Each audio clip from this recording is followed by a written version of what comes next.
Hi guys, welcome back at my YouTube channel. Today I will be answering questions. I posted a story on Instagram and you could leave your questions over there. And I'm going to answer them today for you. So Miel is joining us. Yeah, I know, boy. And he's a bit excited to be in front of the car, because normally this is a place where the dogs don't come, but today is an exception, so he's allowed to be here. And I think he likes it. So let's get started with the first question. I'm gonna grab my phone. I took screenshots. And the first question is about the youngsters. Which one is the biggest cuddler and who likes his space the best? I think Harry is the softest dog I own at the moment. Like, he really wants to please you and he really wants to be near to you and he wants to cuddle with you. But still, I think all my dogs need cuddling, and they all enjoy their time with me, just to relax together, just to cuddle together. But I think Harry just always loves to cuddle and is always able to cuddle. Like, Baltus and Miel are more driven in everything they do, so if I don't had time enough to work them properly, then cuddling is something that's getting them into their exciting mode, and then you can't cuddle with them because they go lunatic and they just are going crazy. So I think Harry is the one that, if you had a day and you just didn't have time to get all your stuff done, he's the dog you can grab and still cuddle in a relaxed way with.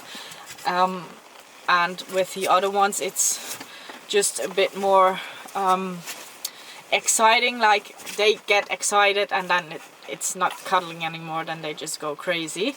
And that's the same with Lise. Lise is a very soft girl, but still she goes crazy when she gets attention because she loves it so much.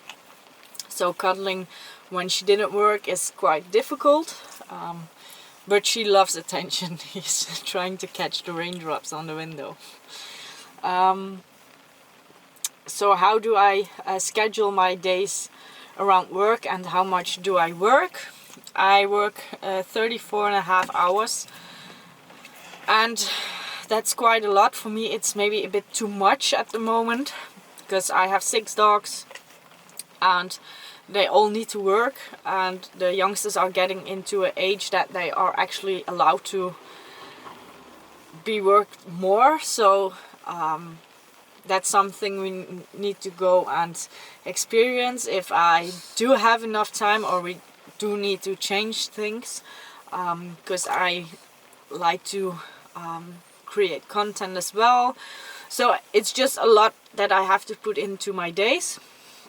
So when I'm working, I always try to get up early to walk the dogs already, and at the moment I need to walk 2 rounds at least, so 3 dogs and then again 3 dogs.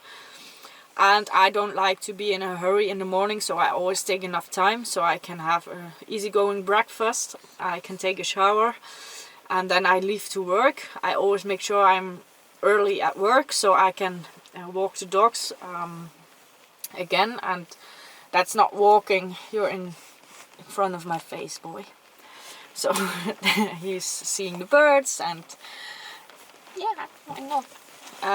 So that's not walking like I'm going again for a 40-minute or a 60-minute walk, but just to get them to pee, and if they need to take a shit, they can do it.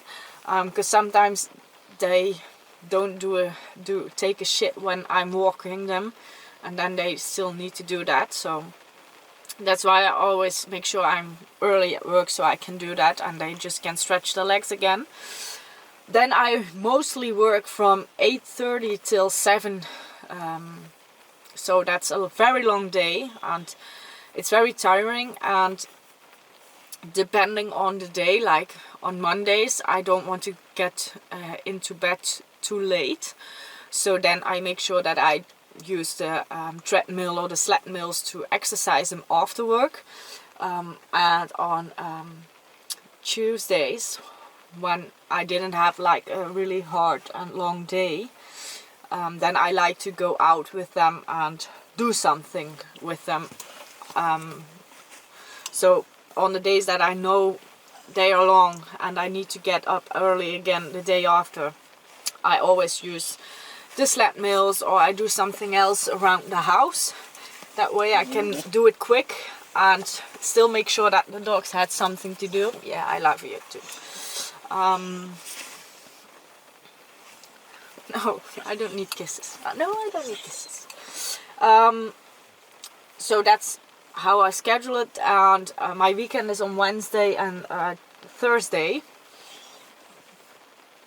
So then I have 2 days where I can spend all the time with my dogs and work them properly.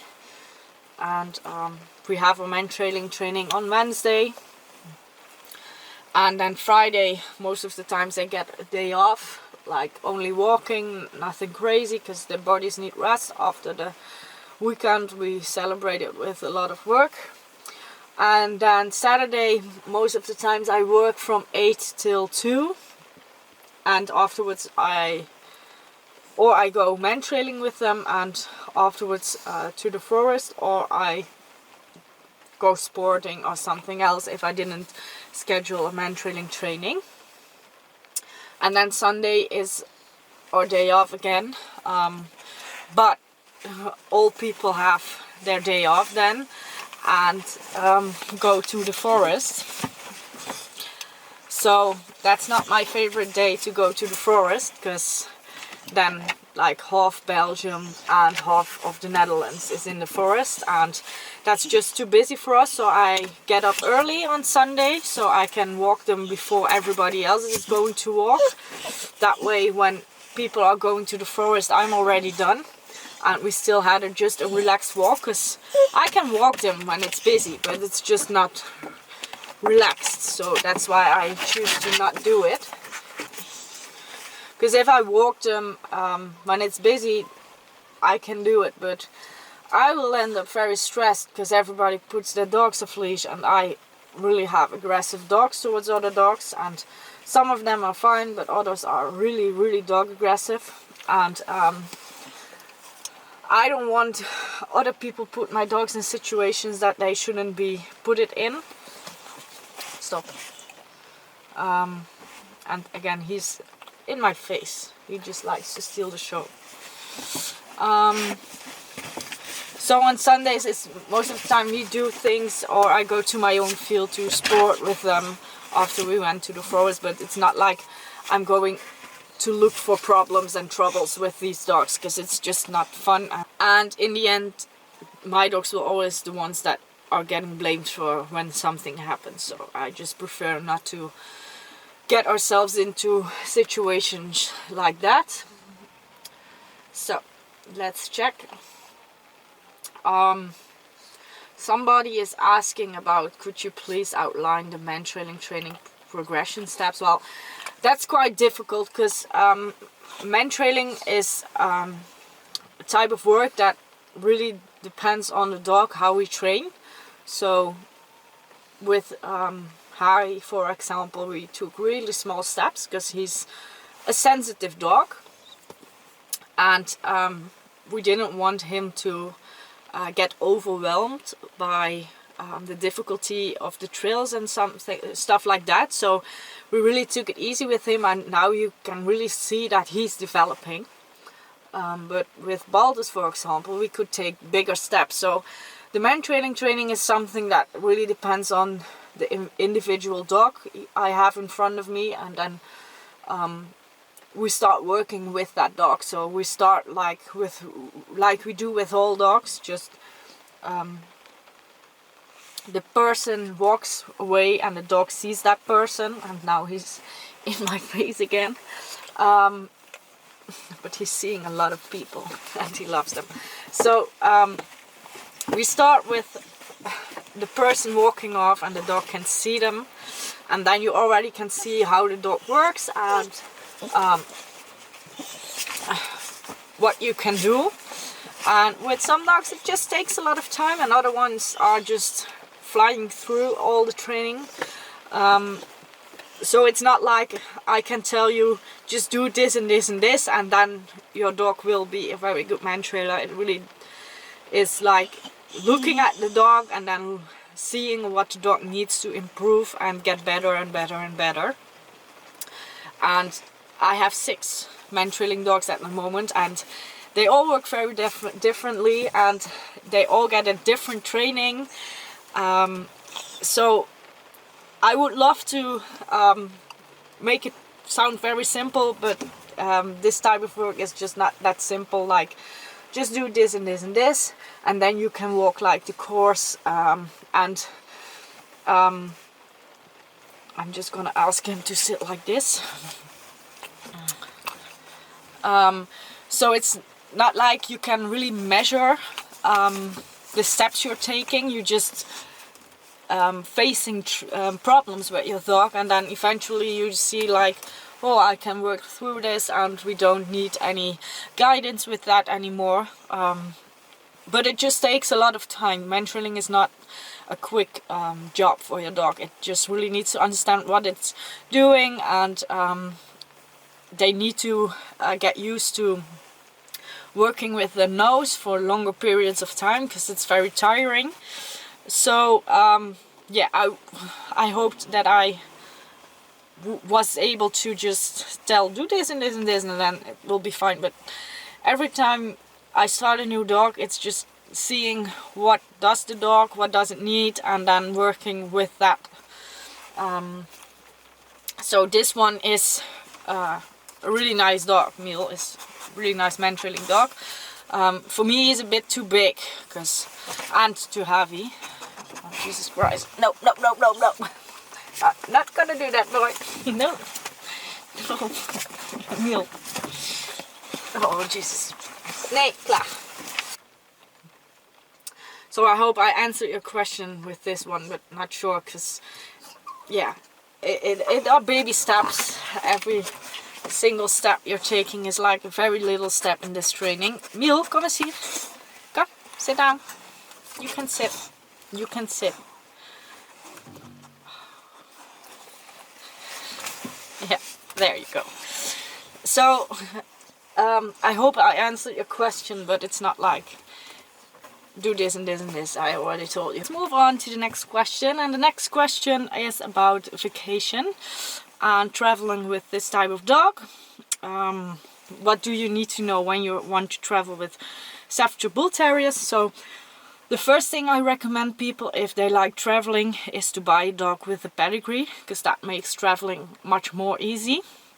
Because in a lot of countries, crossbreeds of this type of dog or dogs without a pedigree are restricted, so you can't bring them into the country. I traveled to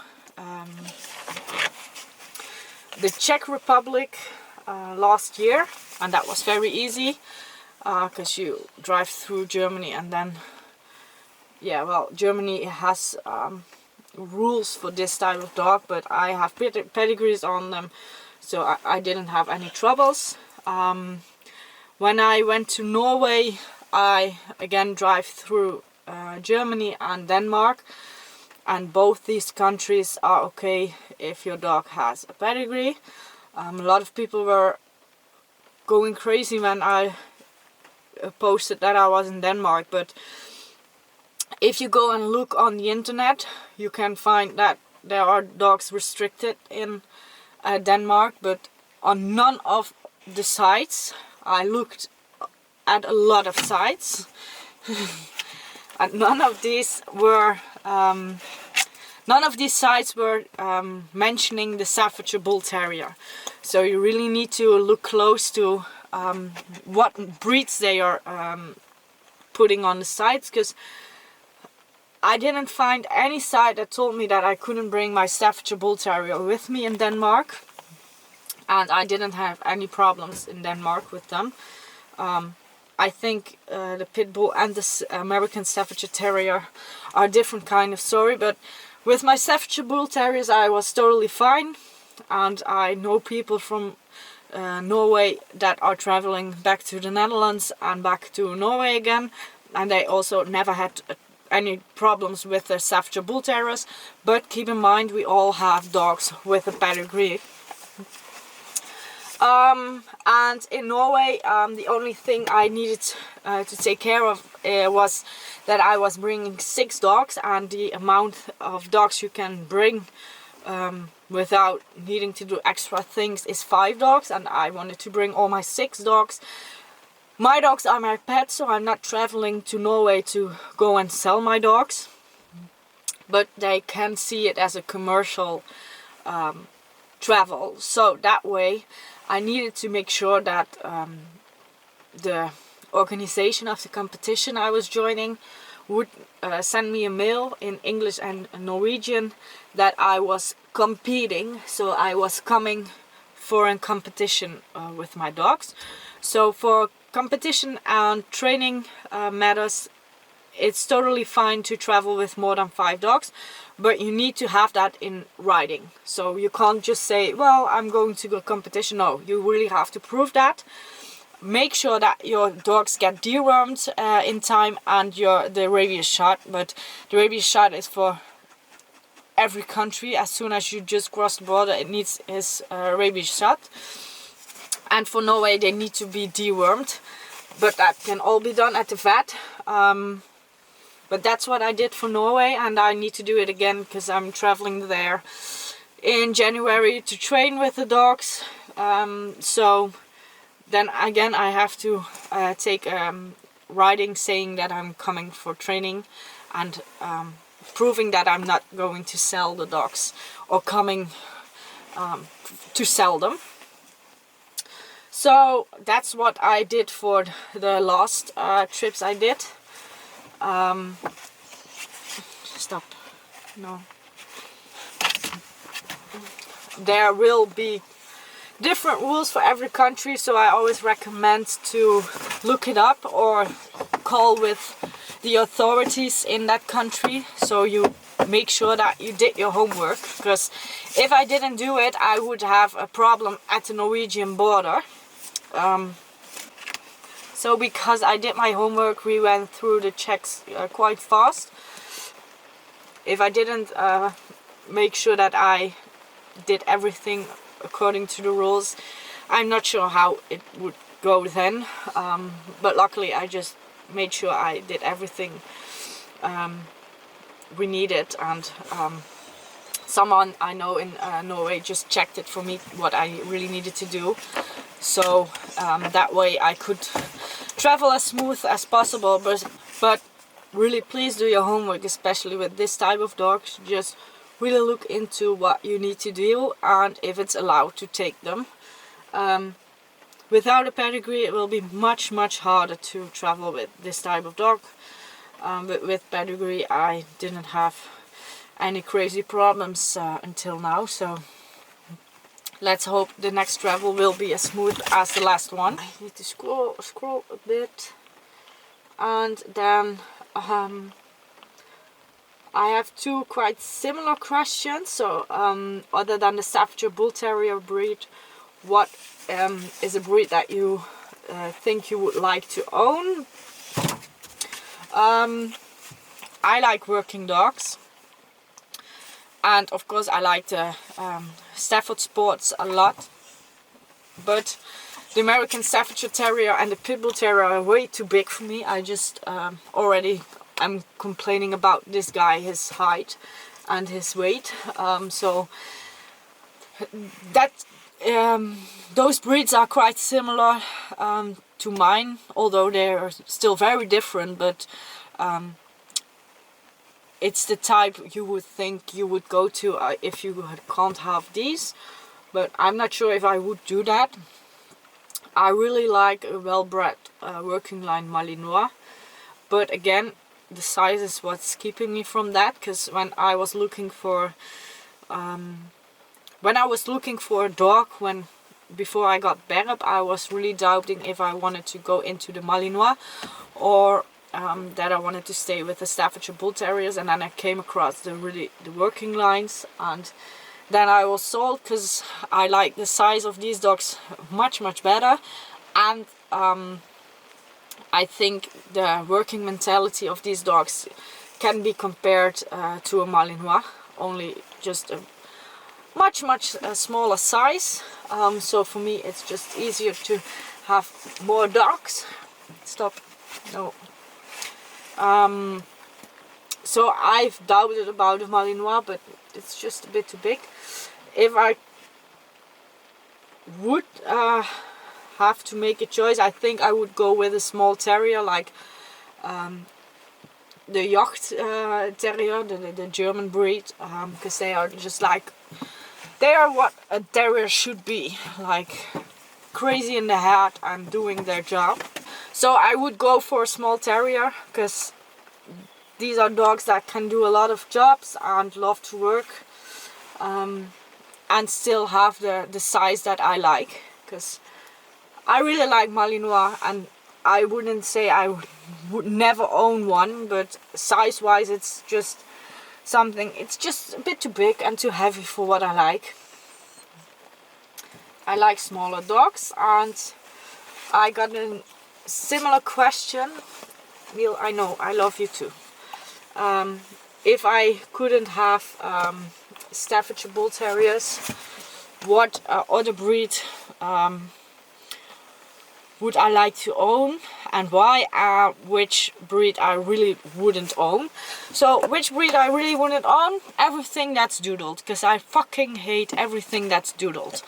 They're just putting a name on a crossbreed, and I'm fine with crossbreeds, but most of the times they don't get health tested and people see money in it, so they just gonna make crossbreeds. Then I'm like, what the fuck, why would you cross these breeds? And they don't keep character in mind, they don't keep health in mind, they don't keep behavior in mind. So everything that's doodled, I'm not a fan of it. I really hate the contracts that say that people have to spay their dogs before they get 1 year old. So the males and females should be neutered before they turn 1, and I'm like, why the fuck would you ask for that? I work as a vet tech, and most veterinarians will say spay your dogs as early as possible. I'm against that. I don't want to spay my dogs as early as possible, because there's research telling that it has a very negative influence on the development of dogs, and I just don't get why you would ask a puppy buyer to spay his dog as early as possible.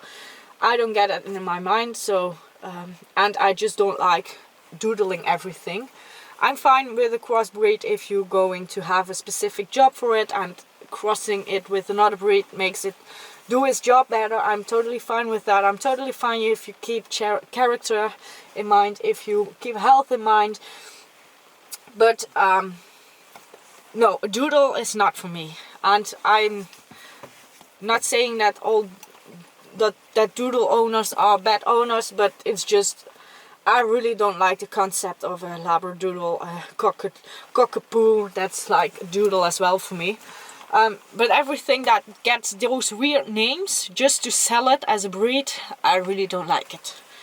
And again, I'm not against crossbreeds, as long as you can tell me why you did that kind of cross, because I'm not a fan of Malinois crosses with Staffords and stuff. I'm just not a fan of that.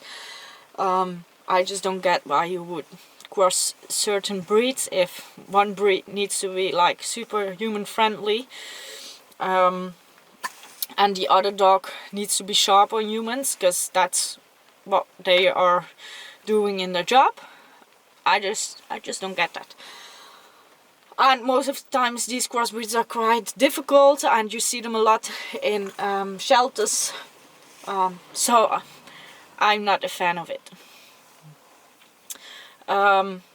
So doodles, not for me, and any crossbreed that's not thought about any further is not for me. Like you see those husky Malinois crossbreeds as well, and I'm like, why the fuck would you cross that? Because a husky is a very independent dog that likes to do what his mind tells him to do and not what his owner tells him to do. And then you have a Malinois that's like a junkie to adrenaline and a junkie to tell me what to do, I'll work for you.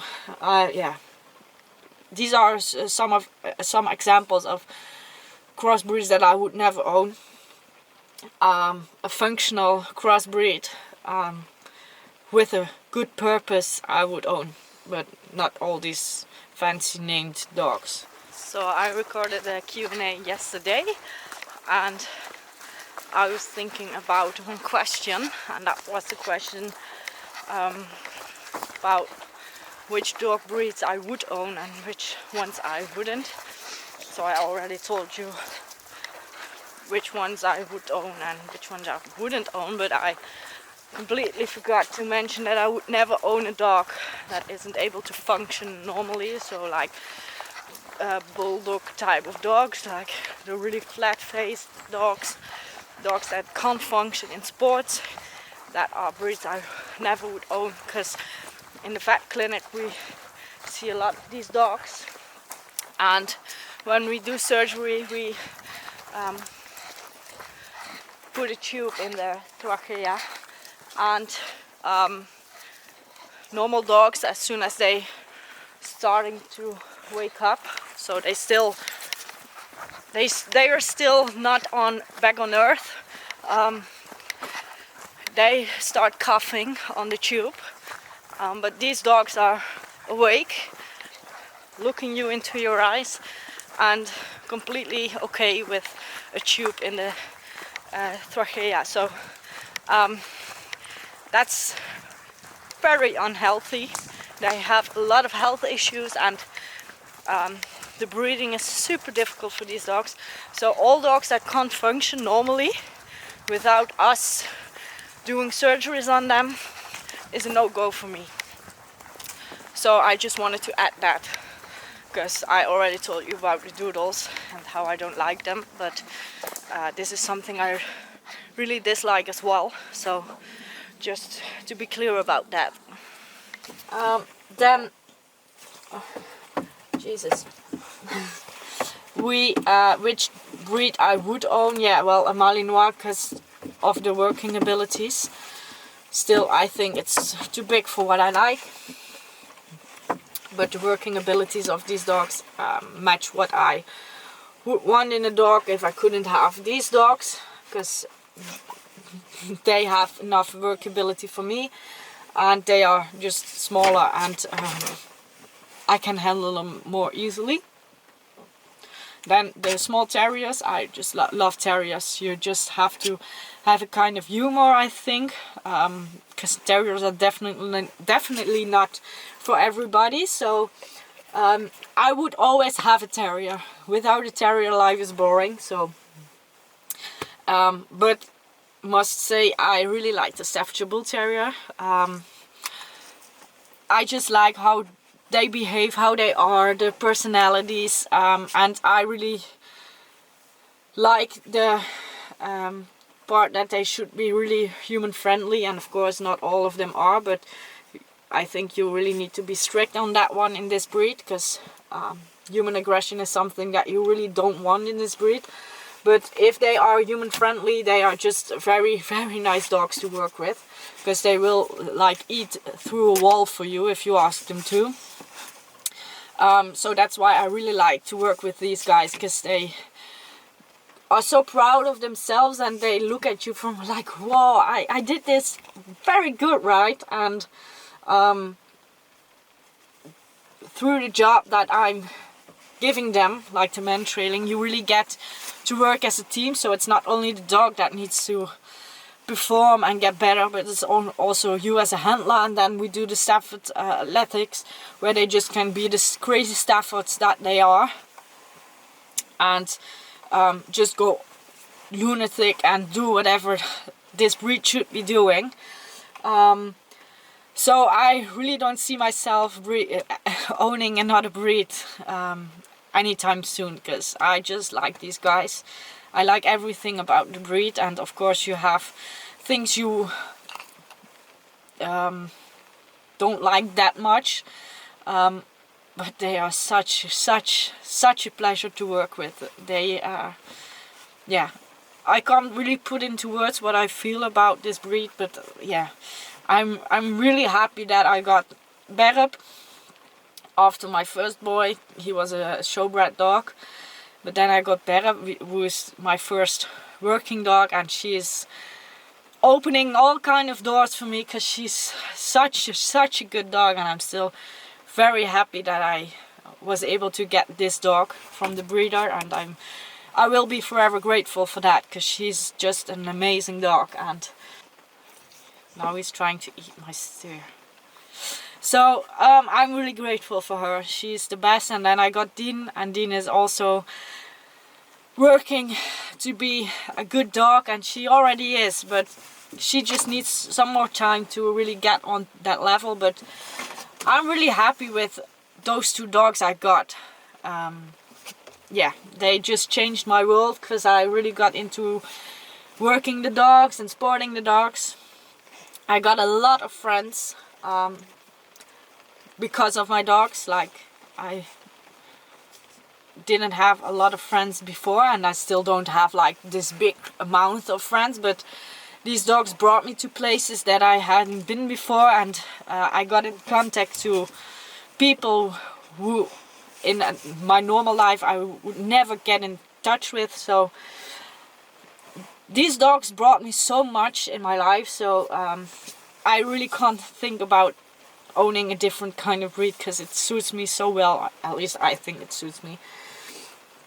So let's move on, because I can talk about this for hours. But that's not what I wanted. Then I got a question: why did you choose to keep all the pups? Yeah, well, that wasn't really a choice. The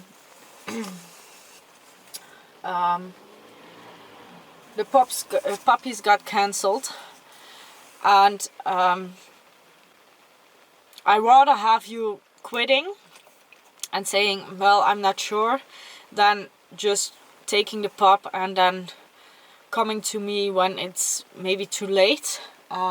So definitely no hard feelings, but they got cancelled around 7.5 weeks, which is late, and then it's difficult to find them homes. And I got enough requests for dogs, but most people are looking for a dog just to walk a bit and to play a bit, and that's it. So if you don't have the ambitions to at least go and search for a hobby with your dog, and I really don't mind what it is. If you want to do agility, do agility. If you want to do hoopers, then do hoopers. But I think with this type of breed and how they are bred, that it's important that you want to be active with your dog, and that you want to do more than only walking, because I think they need more than only walking. They Jesus, they need to use the brain, and I don't expect you to do it the way I do, but if you don't want to at least go to a dog school for agility once a week, or to a dog school for hoopers once a week, or do something other than walking, I just don't think you should buy a dog that's bred to work, because it can go alright, but if it doesn't, then most of the times the problems are quite big with these type of dogs. So they got cancelled. One got sold again, but I picked him up again, and also no hard feelings, because the owners were just open, and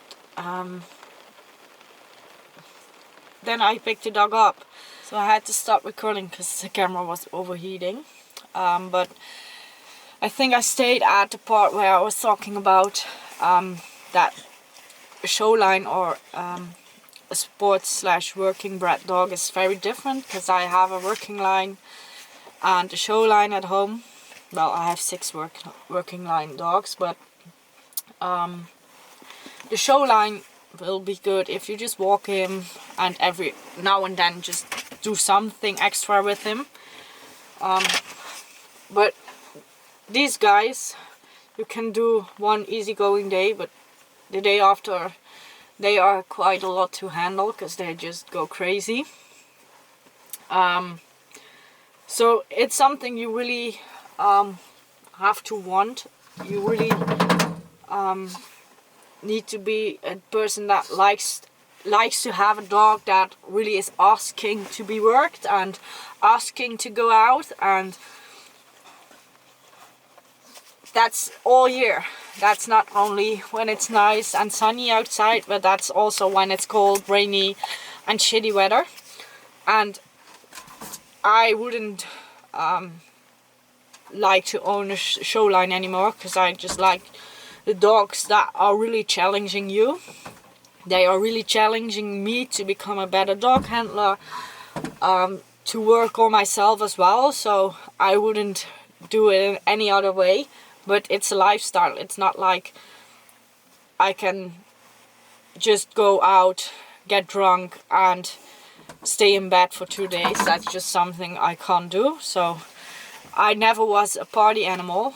I like a party every now and then, and I can go quite crazy on parties. But that doesn't involve alcohol anymore for me. Or at least not a lot of alcohol anymore. And everything I do, I really need to keep in mind, I need to work the dogs. I need to work the dogs.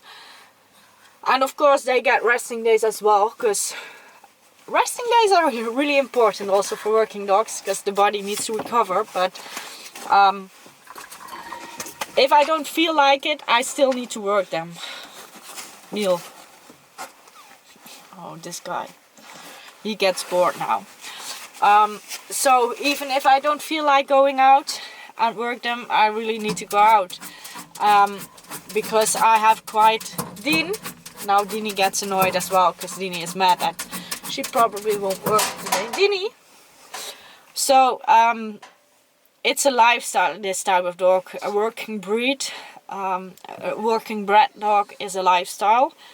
And if you're not sure if you want that, then I always recommend to get nuts. And if you're not sure that if this is what you want, then and you're doubting about that, then just be careful with doing it. So if you're convinced that you want a dog that really pushes you to work them, and a dog that will cost you tears every now and then, because I've had a lot of tears about my dogs.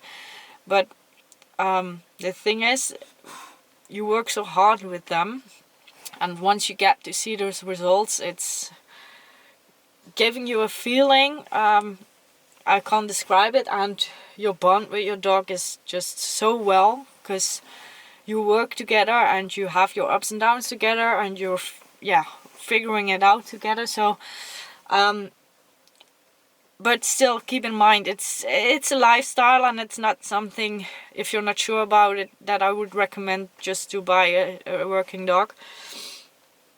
But it really gives you the best moments in life if you're up to it and you're willing to work hard. Then I think it's one of the best things you can do. But still, it's hard work, especially if you have a normal job. And my job is not that normal, because I have shifts, and there are days that I can be called out of bed in the night. There are days that I work 14 or 15 or sometimes 16 hours a day. So then it's quite hard to combine that with six working dogs.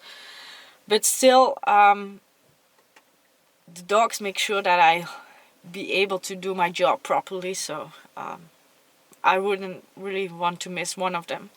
It's just working hard and a lot. But in the end of the day, I always sleep because I'm fucking tired. Some people have problems with sleeping. Well, I'm not one of them. I'm just so fucking tired at the end of the day that I will sleep anywhere. So, I can go on and on for hours, but then my camera starts crying about being overheated again. So I'm gonna stop here because we will start training in a minute. I think it's only 10 minutes left, and then we start training the dogs. So hope you like this video. It's a bit different, but it was raining outside, so I couldn't really record it outside. And thanks you for watching, and I hope to see you on the next one. Bye bye.